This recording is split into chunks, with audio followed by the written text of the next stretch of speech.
Hi ನಮಸ್ಕಾರ ಎಲ್ರಿಗೂ. Welcome to ಅನುಜಯ ಸವಿರುಚಿ.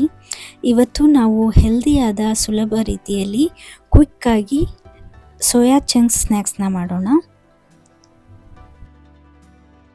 ನೋಡ್ತಿರ್ಬೋದು, ಆಲ್ರೆಡಿ ನಾನು ಬಿಸಿನೀರಲ್ಲಿ ಅವನ್ನ ಕುದಿಸ್ಕೊಂಡು ಎಲ್ಲ ನೀರನ್ನ ತೆಗೆದು ಇಟ್ಕೊಂಡಿದ್ದೀನಿ.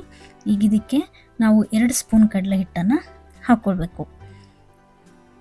ಓಕೆ, 2 ಸ್ಪೂನ್ ಕಡಲೆ ಹಿಟ್ಟು ಹಾಕ್ಕೊಂಡು ನೆಕ್ಸ್ಟ್ ಗರಂ ಮಸಾಲ, ಎಗ್ ಮಸಾಲ, ಅರಿಶಿಣ, ಮ್ಯಾಗಿ ಮಸಾಲ ಇದನ್ನ ಸ್ವಲ್ಪ ಹಾಕ್ಕೊಳ್ಳಿ. ಹಾಗೆ ಸ್ವಲ್ಪ ರುಚಿಗೆ ತಕ್ಕಷ್ಟು ಉಪ್ಪು ಮತ್ತು ಸ್ವಲ್ಪ ನಿಂಬೆಹಣ್ಣು ಹಿಂಡ್ಕೋಬೇಕು. ನೀವು ಬೇಕಿದ್ರೆ ಖಾರದ ಪುಡಿನ ಆ್ಯಡ್ ಮಾಡ್ಕೊಳ್ಳಿ. ಓಕೆ, ಇದಿಷ್ಟನ್ನ ಈಗ ನಾವು ಚೆನ್ನಾಗಿ ಕಲಿಸ್ಕೊಳ್ಳೋಣ.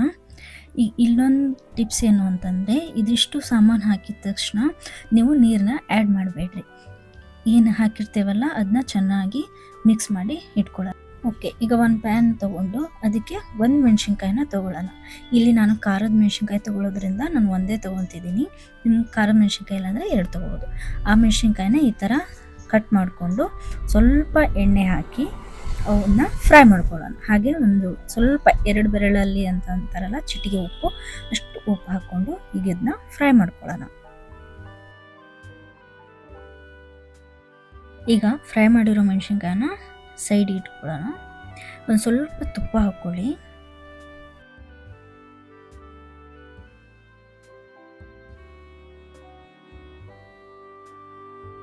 ಆವಾಗಲೇ ಮಿಕ್ಸ್ ಮಾಡಿಟ್ಟಂಥ ಸೋಯಾ ಚಂಕ್ಸ್ನ ಪ್ಯಾನಿಗೆ ಹಾಕ್ಕೊಳ್ಳಿ.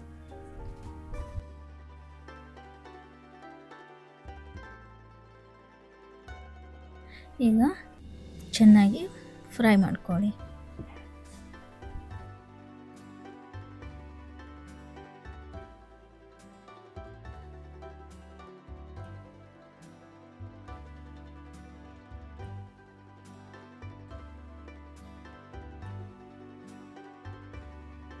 ಈ ಥರ ಅಂದ್ಕೊಳ್ದಿರೋ ಥರ ಚೆನ್ನಾಗಿ ಫ್ರೈ ಮಾಡ್ಕೊಳ್ಳಿ.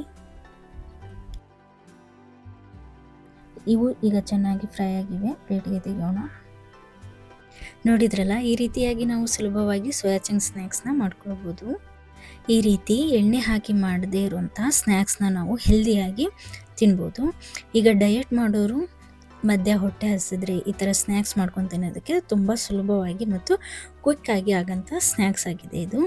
ಈ ರೀತಿ ರೆಸಿಪಿಗಳಿಗಾಗಿ ಅನುಜಯ ಸವಿರುಚಿ ಚಾನಲನ್ನು ಸಬ್ಸ್ಕ್ರೈಬ್ ಮಾಡಿ, ಈ ವಿಡಿಯೋವನ್ನು ಲೈಕ್ ಆ್ಯಂಡ್ ಶೇರ್, ಕಮೆಂಟ್ ಮಾಡಿ. ಧನ್ಯವಾದಗಳು.